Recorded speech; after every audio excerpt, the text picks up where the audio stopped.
半夜，女儿好奇地拨打了网上说的恐怖电话，结果竟然打通了。我睡得五迷三道的，被丫丫一声尖叫吵醒了。我看了一下时间，凌晨2点半。我光着脚赶忙跑进她的房间，丫丫瑟缩的蜷在角落里，满头大汗，一脸惊恐地看着床上的电话手表。我冲过去抱住了她，丫丫怯怯地看着我。妈妈，我怕。我以为丫丫是做噩梦了，轻轻抱着她放在被子里，拍着她说：不怕不怕啊，妈妈保护你。看着丫丫熟睡的脸庞，我的心里有种莫名的不安。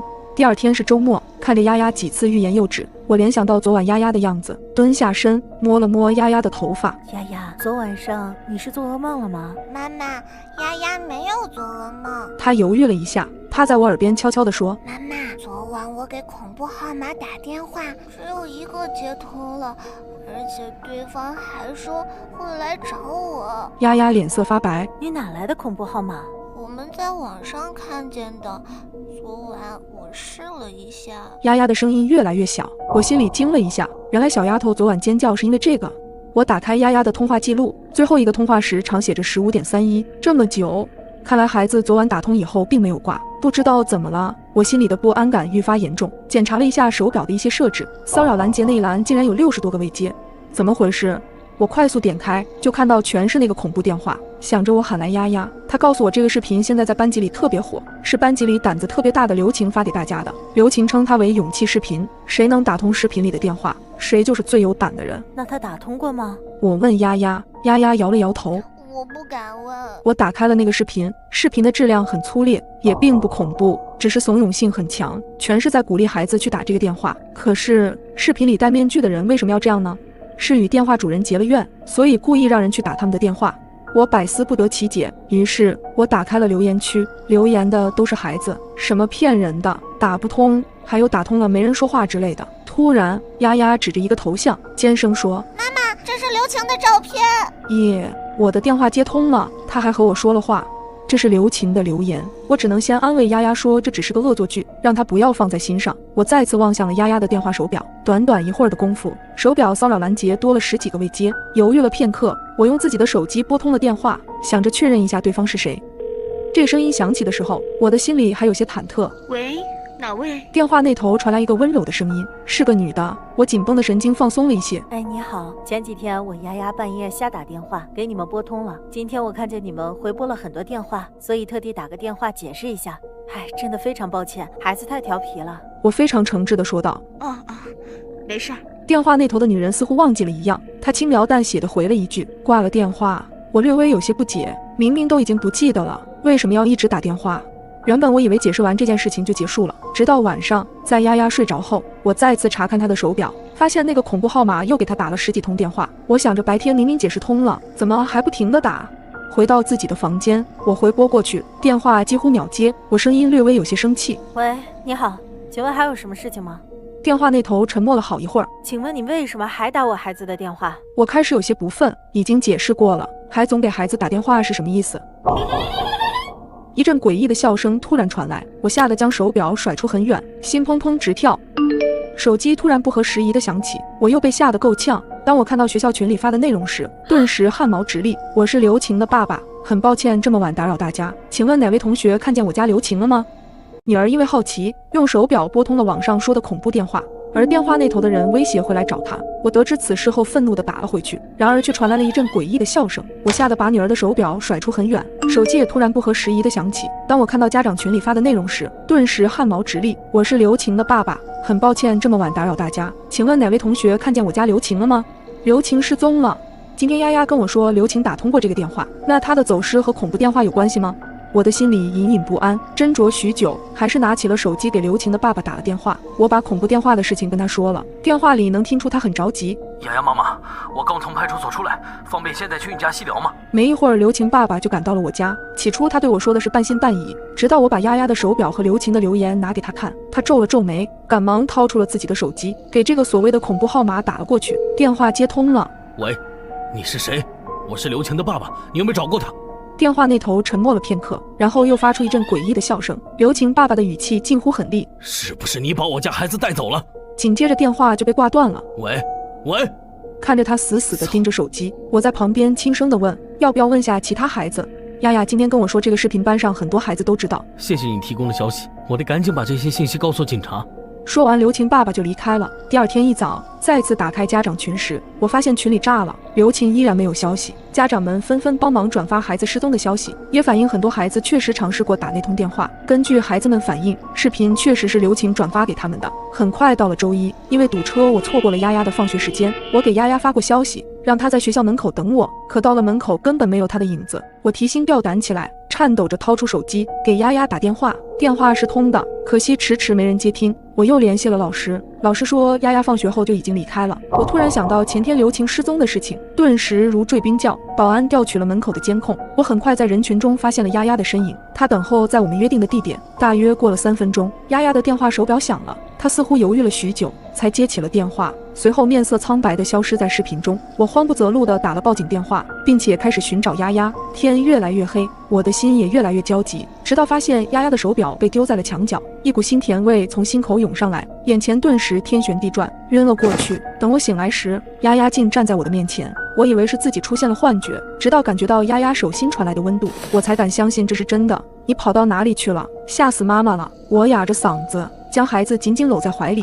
是刘晴给我打的电话，她迷路了，让我去找她。女儿闪着泪光地说，当时丫丫走到巷子里，就被一个中年女人拦了下来。女人温柔地告诉丫丫，自己是带她去找刘晴的，半推半就地被女人拽着往前走，手表也被女人丢在了一旁。丫丫当时就觉得自己遇到了坏人，这个认知让丫丫惊出一身冷汗，小脸皱成一团。阿姨，我鞋带松了。看到不远处有个超市，丫丫灵机一动，女人刚放开她的手，丫丫拼命朝超市奔去，她的身后传来了女人的咒骂声。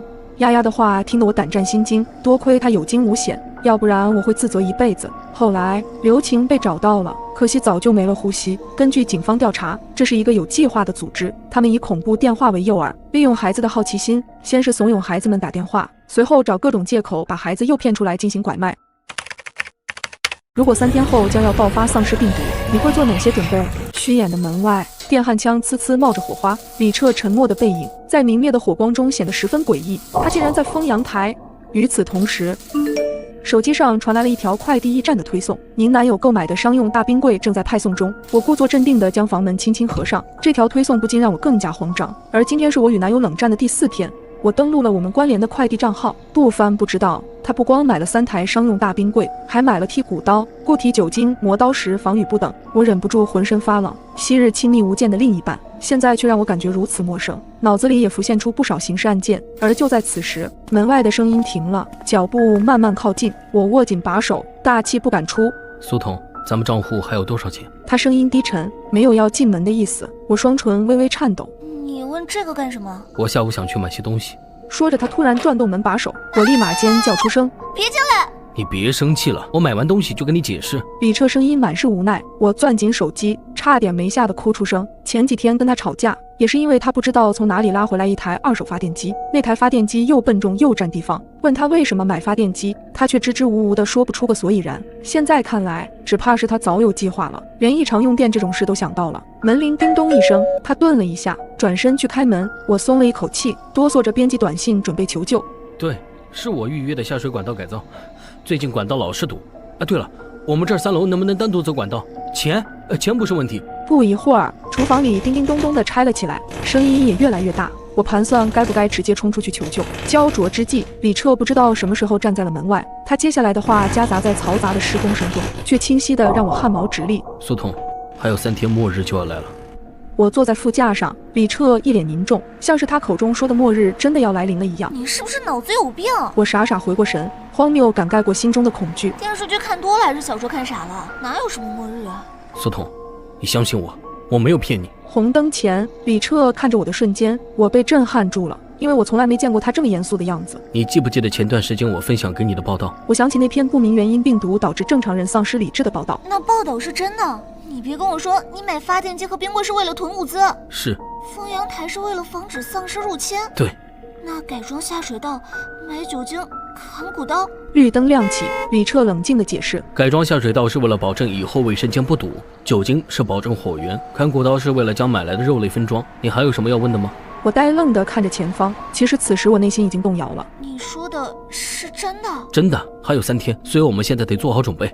没过一会儿，我们就到了超市门口。苏童，我们的存款有30万，暂时花在食品上的预算是10万元，所以距离超市关门还有……他看了一眼手机，3小时15分，我们走。说完，他推着购车就冲了出去。我愣愣地看着他的背影，7年的感情，就算是假的我也认了，陪他疯一回也不是不行。我咬咬牙，也推着车直奔速食区，直接装了满满一车的速冻饺子。未来如果被困在家里，很难买到新鲜的蔬菜和肉，这些速冻食品至少能够保证营养均衡，保质期还很长。这时我才突然意识到，李彻买3个商用冰箱是多明智的选择。随手又拉过一辆购物车，一边走一边盘点还需要什么。超市的导购员看到我一个人拉着2辆车，不看价钱的往购物车里一通扔，热情地跑过来，伸手接过其中一辆。小姐，您怎么买这么多呀？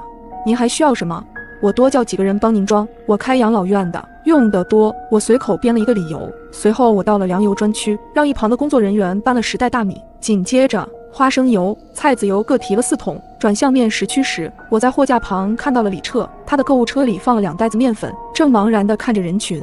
第2站我奔向泡面区，5连包的泡面除了藤椒味的全来了几包。旁边的罐头区域，我扫荡了一波鲮鱼罐头、红烧肉罐头，还有大罐的榨菜、剁辣椒买2送1。我顺手也拿了2罐。2个大姨看到我的购物车，忍不住窃窃私语：今天超市打折吗？咱们怎么没听说？我尴尬地冲他们笑笑，说自己有收藏罐头的癖好。抬眼瞥到李彻，看到他直接搬了一箱午餐肉、火腿肠、腊肠、腊肉等，他也买了很多，各种鲜肉也买了一大堆。见他哗啦啦地往购物车里装，周围的人都看懵了。一个大哥忍不住嘟囔：这是来超市进货了。我自然也不能落后，各种酱料、洗衣液、塑料袋、洗手液、卫生纸、餐巾纸，我都买了足够3年的量，还有足够我用到绝经的卫生巾。鸡蛋、皮蛋、鸭蛋也拿了几10个，这些未来末日只能打牙祭，不能当饭吃。随后我去了零食区，又囤了一车零食。在出口等着李彻时，我身后已经排着25辆购物车，全是食物及各类生活用品。他姗姗来迟，因为买的足够多，以至于惊动了超市经理。经理再三确认我们要这些东西后，专门开了好几个口子来结算，并找人帮我们用箱子打包好。毫无疑问，这种大采购的方式是真爽。经理说要派车直接给我送回去，本来我答应的话都到了嘴边，李彻轻轻拽动了我：不用了，你帮我一部分的东西搬到超市的地下车库，晚些我们会来拿。我思索了片刻，就明白了他的用意。我们不能向任何人暴露位置，毕竟末日之下最可怕的不一定是丧尸，也可能是人性。李彻又租了一辆面包车，一趟一趟的往家搬。得益于我们住的地方偏僻，大多人睡得比较早，除了门口会有保安以外，晚上很难碰到居民，否则让人看到我们搬了这么多物资，以后恐怕会有大麻烦。我独自开车回去的路上又想起了，我们忘记买饮用水了。路上我分几次从不同地方买了70-80桶装水，为了不让人看出端倪，我分批运输，从地库用小车拉回家。几趟搬运下来，我已经累得腿发软，手也抬不起来。忙完的时候已经是半夜12点，我又累又困，草草洗漱后准备回房睡觉。半夜我起床上厕所，经过次卧时，看见虚掩的房门还亮着灯，李彻在组装货架，冷峻的面庞下透露着一丝忧伤。我愣了片刻，默默回了房间。隔天早上，我被一阵敲击声吵醒，2个安装师傅出现在了我家，正在安装安全系数比较高的金属门。在他们一顿操作完之后，我和李彻又准备出门囤物资。我们先进了药店，李彻就向店员说了一大堆药名，店员惊呆地瞪大了眼睛。我还需要一些外伤用药，碘酒、纱布、酒精、云南白药什么的，麻烦您帮我配齐。店员好奇问了一句：您买这么多药是要做什么用的？我们准备自驾旅行，所以提前做好准备。我脸不红心不跳地说。店员羡慕地点了点头，把配好的药都放进纸箱里。从这家药店出来后，我们又去了其他药店，将之前的药品又买了一份，限量的药品也储备了一些。随后就直奔电玩城及书店，存满了10个固态硬盘的娱乐节目，以及买了些纸质图书后，就全都搬回了家。在收拾东西时，我打开电视放着声音，突然一则新闻引起了我的注意。据了解，今日麻吉医院病人突然伤人，造成5人受伤。配图是一个面目狰狞、眼神血红、大张着口流着口水的男人。李彻，这就是之后会爆发的丧尸吗？是，这下你相信我了吧？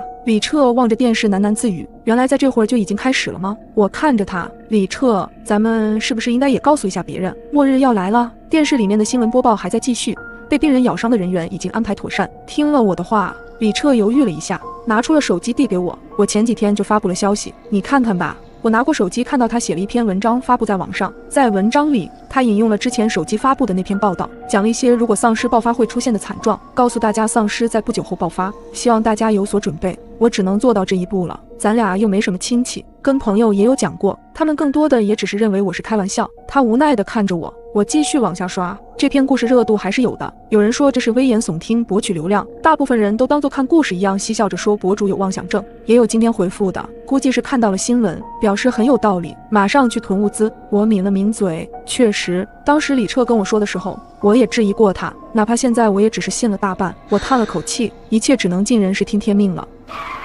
一声巨响把我吵醒，我猛地睁开眼睛，还没天亮吗？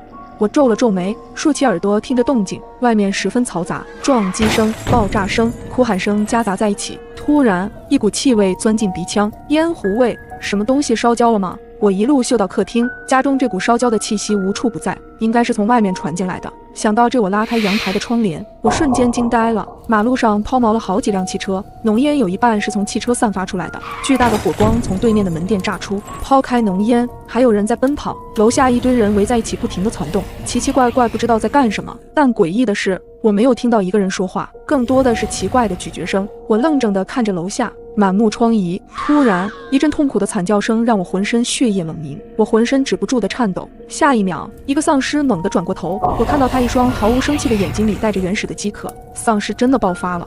我整个人呆若木鸡，冷汗呼呼的往外冒，连后退的勇气都没有。李彻从身后拉上的窗帘，直接将我搂在怀里，捂住了我的眼睛。我会变成他那副模样吗？说这句话时，眼泪灌进了我的嘴里，又咸又涩。听了我的话，李彻却突然红了眼眶。我一定会保护好你的。我和李彻的手机突然响个不停，业主群里无数条消息涌了出来，所有人都很恐惧和无助。这到底是怎么回事？是拍电视剧还是玩真的？怎么可能是假的？现在一打开窗子全是血腥味儿，我亲眼看到802的老太太倒下的，要不是我跑得快，怎么办？有人报警了吗？现在满大街都是丧尸，估计警察都忙不过来了。我们单元门口有僵尸在撞门，早知道会有僵尸爆发，我说什么也不买1楼。我才大学毕业，还没谈女朋友，不想这么玩完了。别出声，1、2个肯定撞不开的，别让更多丧尸听见。突然间，101在业主群里发了一段语音，我颤抖着手点了进去，接着一声凄厉的惨叫声传来，还伴随着生肉的咀嚼声。发生了什么事情？你没事吧？我焦急地打下这行字，回答我的却是死一般的寂静。2分钟后，202发来一个视频，视频中4个丧尸僵直地站在门外，机械地撞击着门板，其中有个丧尸我认识，他就是101的小伙子。我的脑袋嗡的一下，感觉自己离死亡真的不过一步之遥。我窝在床上浑身发抖，尽管盖了2床被子，依旧感觉冷得不行。李彻端了杯牛奶进来，看着我此时的状态，他叹了口气，苏童，你得调整好自己，这些画面在未来将是常态。我咬着牙点了点头，伸手接过李彻手上的牛奶。下一秒，外面传出一声女人凄厉的惨叫，我吓得一个机灵，内心的慌张险些把杯子摔在地上。我茫然地看着李彻，李彻拉住我的手，鼓励地看着我。我深吸一口气，怯生生地走向门口。猫眼中，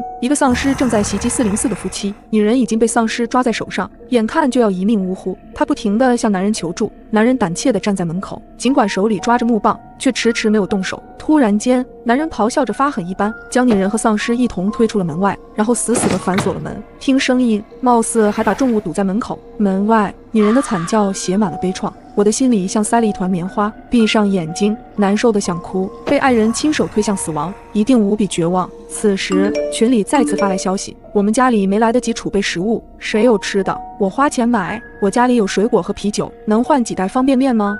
想要买食物的发言在群里层出不穷，不过一个卖家都没有。大家都心知肚明，眼下食物比钱金贵得多，在自己出不去，外人进不来的情况下，钱就是废纸。几分钟后，物业发来了一条群公告，各位业主不要恐慌，请大家躲在家里不要出门，我们会想办法把物资送到大家手上，让大家都能等到救援来的那一天，加油。看完公告内容，我和李彻苦笑着对视了一下，此时大家都是泥菩萨过江，这只是物业宽慰大家的场面话罢了。不过依旧有人天真的迎合着。几天的时间悄然过去，得益于我们之前囤的货，我们不会饿着肚子，但是我总有些没胃口。昔日热闹的小区静悄悄的，仿佛被人按了暂停键，不时传来的惨叫声和剧烈的撞击声依旧让我心悸。我坐在沙发上发呆，祈祷这场噩梦赶紧醒来。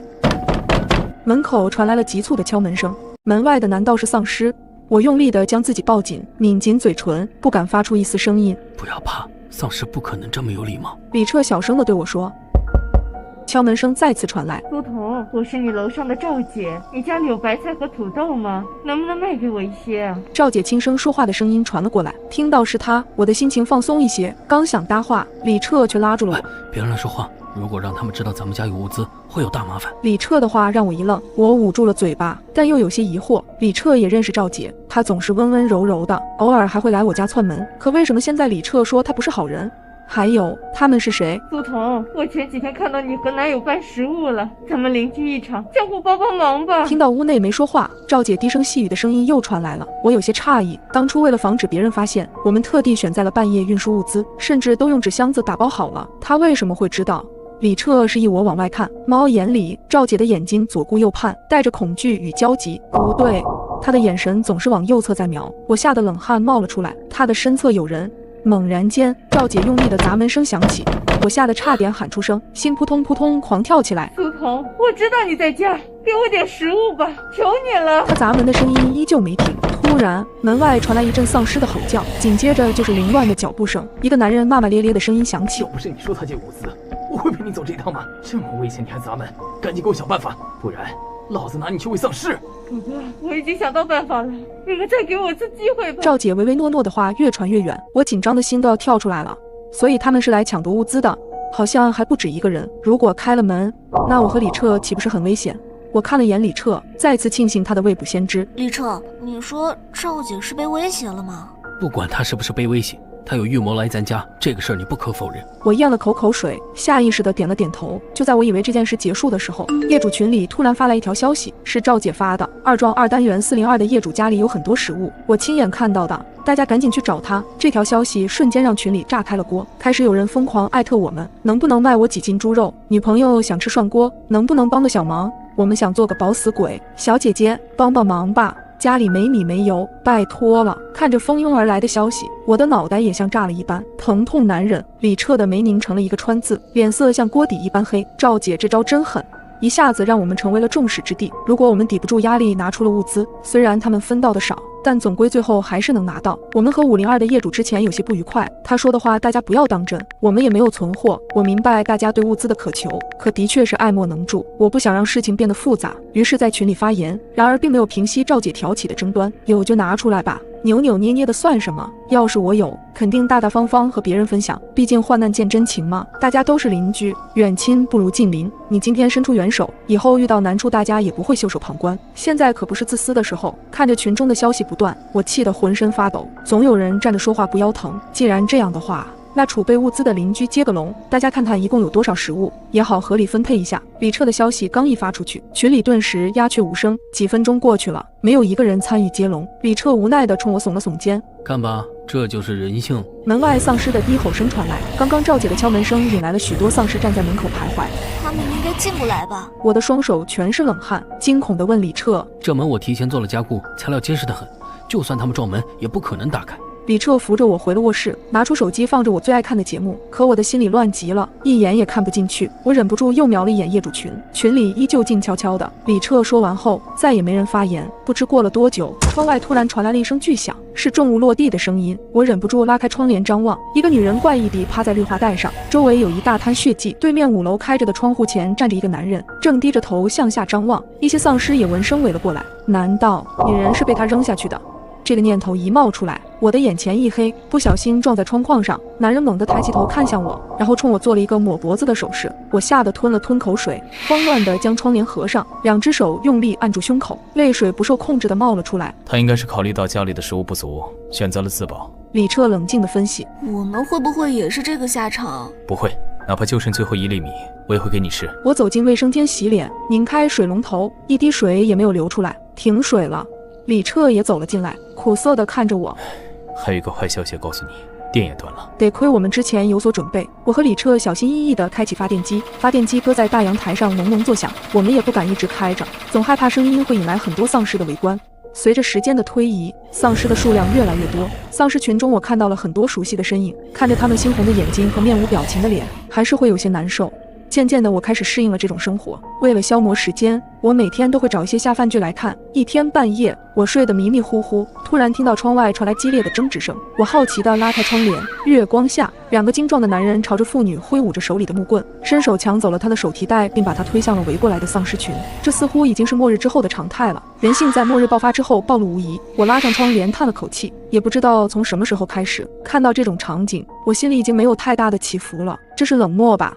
我心底自嘲一声，可我知道自己救不了他们，甚至可能会因此把自己和李彻的命搭进去。李彻不知道什么时候也醒了。躲避丧尸已经很难了，如今还要防备自己的同类，真是悲哀。活着不易，我只想好好的保护着你。李彻的话音还没落，厨房里突然传出来一声异响，他赶紧跑过去查看，我也跟了出去。透过厨房推拉门看去，窗户上不知道有什么东西在滚动，一种不好的预感让我的心颤了2下。李彻冷着脸将我拉到身后，咬了咬嘴唇，我去看看。你把卧室的门反锁上。他提着一把剔骨刀，正要打开厨房门，我的心一下子揪了起来。李彻，回卧室，锁好门。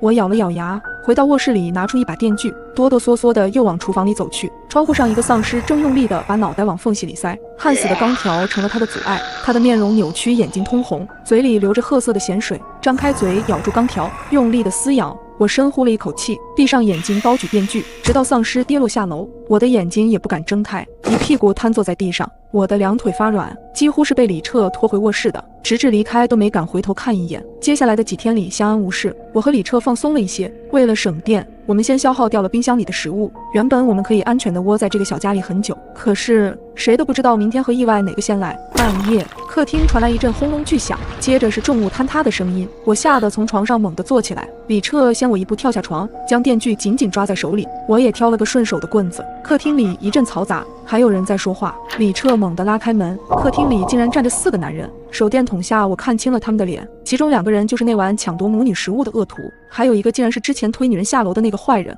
我内心一阵吐槽，人渣怎么都聚在一起了。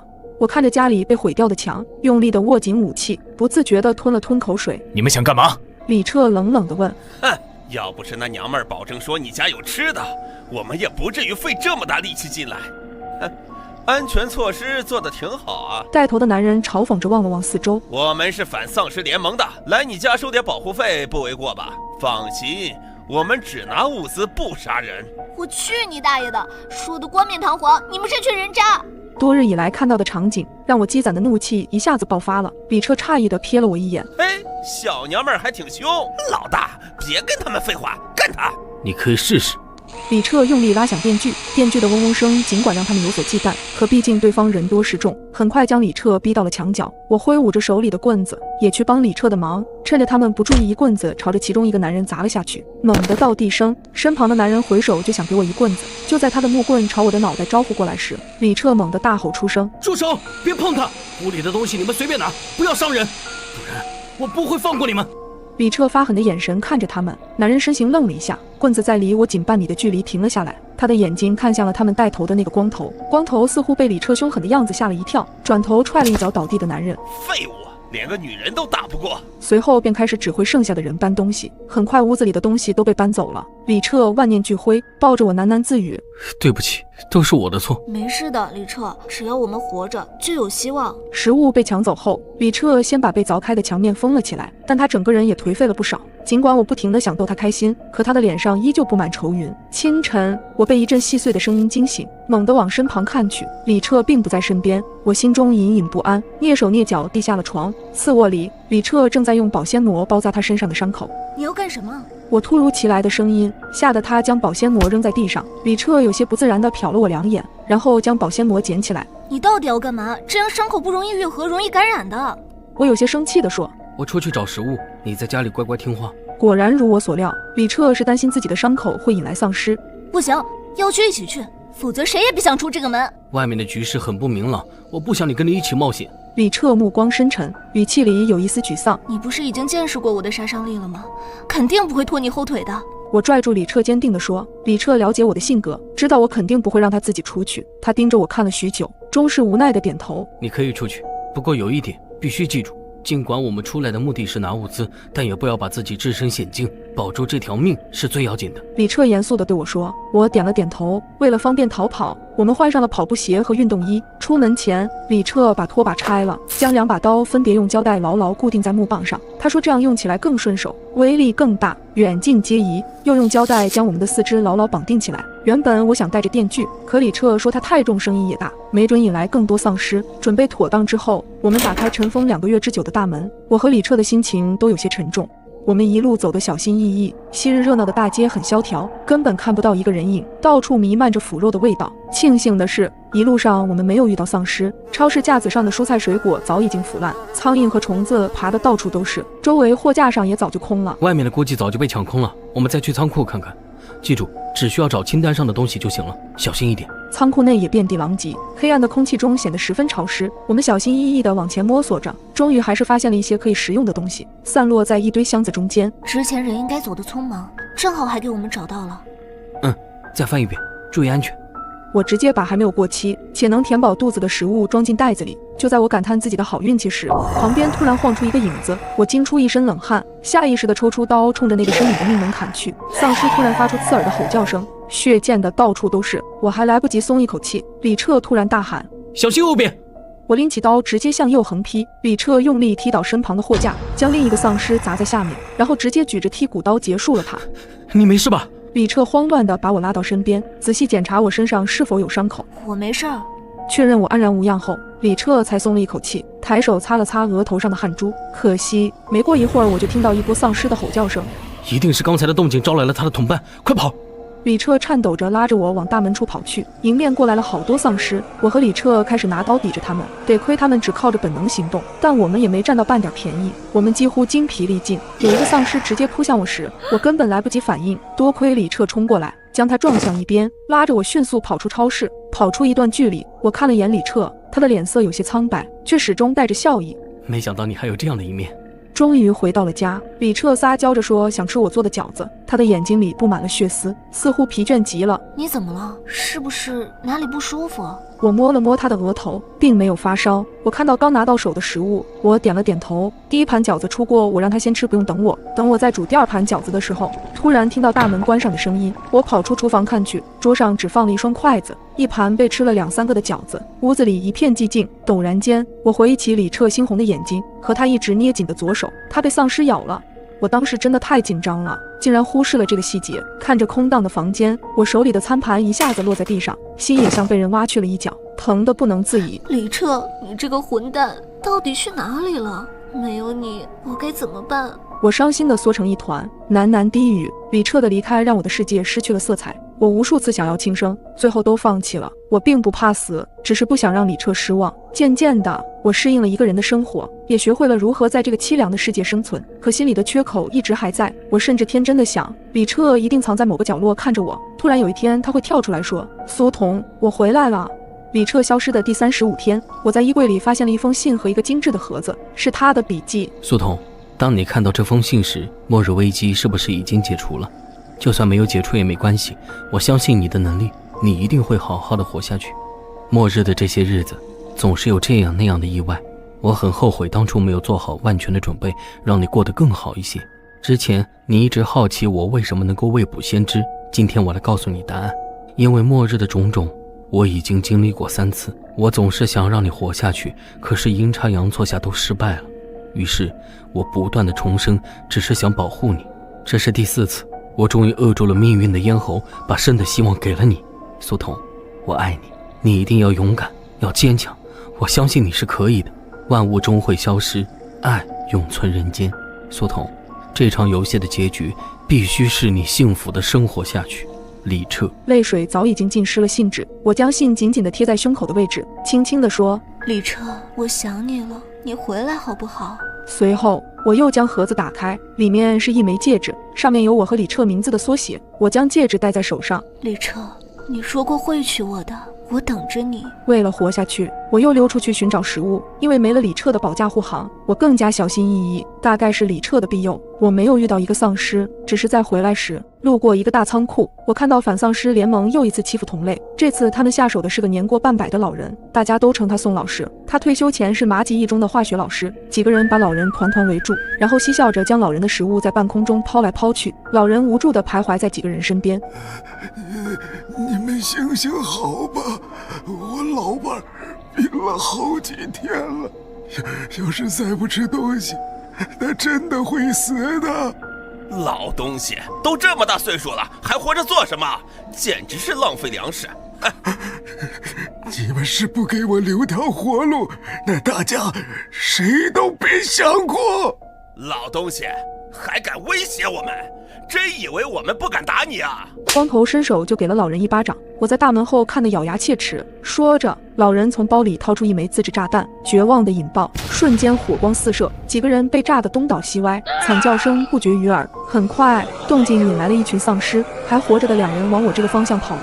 我愣了片刻，使出吃奶的力气关上了大门，并锁了起来。一阵惨叫声传来，这几个人估计已经成了丧尸口中的美餐。在攻击他们的丧尸中，我看到了之前那个几个被欺负的女人。因果循环，这就是报应。我开始习惯了每天写日记，我想等到再见李彻时，把他这段缺失的时光补上。我相信这一天很快就会来临。终于，3个月后，大街小巷忽然开始循环播放着消息。尊敬的麻吉市市民，你们好，很开心地告诉大家，科学家已经研制出了解药，苦难已经过去，这段时间你们辛苦了。世界也重新启动，建立新的秩序，欢迎来到新世界。不久后，死气沉沉的街道开始热闹起来，他们的表情很丰富，彼此打着招呼。他们是人，不是丧尸。